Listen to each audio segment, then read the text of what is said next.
ക്രിമിനലുകളെയും രക്തസാക്ഷികളാക്കുന്നു എന്ന് ചോദിക്കുമ്പോൾ എല്ലാ രക്തസാക്ഷികളും ക്രിമിനലാണെന്ന് പറയാൻ പറ്റില്ല. അതേസമയം ചില ക്രിമിനലുകളെയും രക്തസാക്ഷികളാക്കുന്നു എന്നുള്ളത് ഒരു യാഥാർത്ഥ്യമാണ്. ക്രിമിനലുകളെ അല്ലെങ്കിൽ ആ രൂപത്തിൽ അവരെ ആ രൂപത്തിൽ കാണുന്നു, പാർട്ടിയുടെ ഭാഗമായി കാണുന്ന ചില സമീപനങ്ങൾ ആദ്യം തള്ളിയ ശേഷം പിന്നീട് ചെയ്യുന്ന കാര്യങ്ങളൊക്കെ നമ്മുടെ മുന്നിലുണ്ട്. ഈ വാർത്തയുമായി ബന്ധപ്പെട്ട് കഴിഞ്ഞ ഏപ്രിൽ വന്ന വാർത്ത, ഈ കൊളവല്ലൂർ പോലീസ് സ്റ്റേഷൻ പരിധിയിലെ ഈസ്റ്റ് ചെറ്റക്കണ്ടിയിലെ കാക്രോട്ട് കുന്നിന് മുകളിലെ ആളൊഴിഞ്ഞ പറമ്പിൽ ബോംബ് നിർമ്മാണത്തിനിടെ 2015 ജൂൺ 6 സ്ഫോടനമുണ്ടായി. CPM പ്രവർത്തകരായ ഷൈജു, സുബീഷ് എന്നിവർ കൊല്ലപ്പെട്ടു.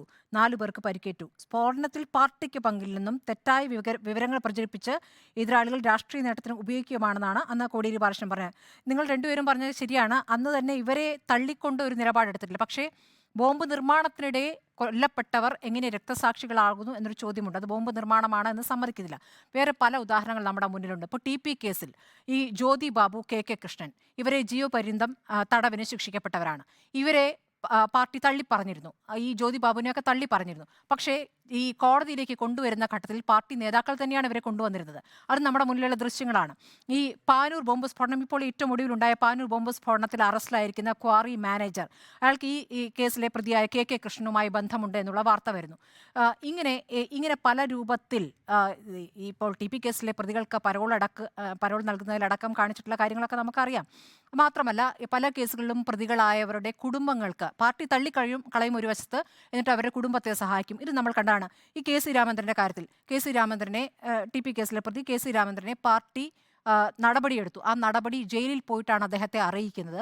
അതിനുശേഷം അദ്ദേഹത്തിന്റെ ഭാര്യയ്ക്ക് റൂറൽ ബാങ്കിൽ ജോലി നൽകി. ഇതൊക്കെ ചെയ്യുന്നുണ്ട്. അപ്പോൾ ഒരു വശത്ത് തള്ളിക്കളയുന്നു എന്ന് പറയുക, അത് കഴിഞ്ഞിട്ട് അപ്പുറത്ത് സഹായം ചെയ്യുക. അതിൽ ഒരുപാട് ഉദാഹരണങ്ങളുണ്ട്.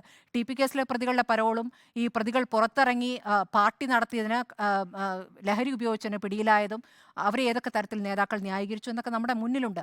ഒരു കാര്യം വ്യക്തമാണ്, ഇവിടെ കണ്ണൂരിൽ RSS CPM സംഘർഷം അത് മതിയായി എന്നുള്ള നിലപാട് CPM എടുത്തിട്ടുള്ളതാണ്. അതാണല്ലോ ശ്രീഎമ്മിന്റെ മാധ്യസ്ഥത്തിൽ ചർച്ച നടന്നത്. അപ്പോൾ ഒരു ഘട്ടം കഴിഞ്ഞ് അത്തരം കാര്യങ്ങൾ ഇല്ലാതിരിക്കുന്ന ഒരു സാഹചര്യം കൂടിയുണ്ട്. പക്ഷേ ഈ പാനൂരിൽ ഇപ്പോൾ ബോംബ് സ്ഫോടനത്തിന്റെ പശ്ചാത്തലത്തിൽ കൂടിയാകണം ഇതിപ്പോൾ ഒരു പുതിയ വാർത്തയാകുന്നതും ആ രൂപത്തിൽ ചർച്ച ചെയ്യപ്പെടുന്നതും. പക്ഷേ പാർട്ടി പരിശോധിക്കേണ്ടതാണ്, ഈ സംഘർഷത്തിൽ അല്ലെങ്കിൽ ഈ ബോംബ് നിർമ്മാണത്തിൽ അവരെ ഉപയോഗിക്കുകയാണോ, അവർ യഥാർത്ഥത്തിൽ പാർട്ടി പ്രവർത്തകരാണോ എന്നുള്ള വിഷയമൊക്കെ ഉണ്ടല്ലോ. ബോംബ് നിർമ്മിക്കുന്നുണ്ടോ പാർട്ടിക്ക് വേണ്ടി എന്ന ചോദ്യം ഉയരുന്നുണ്ടല്ലോ. അപ്പോൾ എന്താണ് EP കഴിഞ്ഞ ദിവസങ്ങളിൽ ആ വിഷയത്തിലൊക്കെ പ്രതികരിച്ചതെന്നൊക്കെ നമ്മുടെ മുന്നിലുള്ള കാര്യമാണ്. അപ്പോൾ നമുക്കറിയാത്ത കാര്യമല്ല. ഈ ക്രിമിനലുകളെയും രക്തസാക്ഷികളാക്കുന്നുണ്ട്. അത് ശരിയായ സമീപനമാണോ എന്ന് പാർട്ടി പരിശോധിക്കേണ്ടതാണ്. ആ രക്തസാക്ഷി മണ്ഡപത്തിന് ഉദ്ഘാടനത്തിന് പാർട്ടി സെക്രട്ടറി തന്നെ പോകുന്നു എന്നുള്ളിടത്താണ് അതിന് ഗൗരവം നിൽക്കുന്നത്.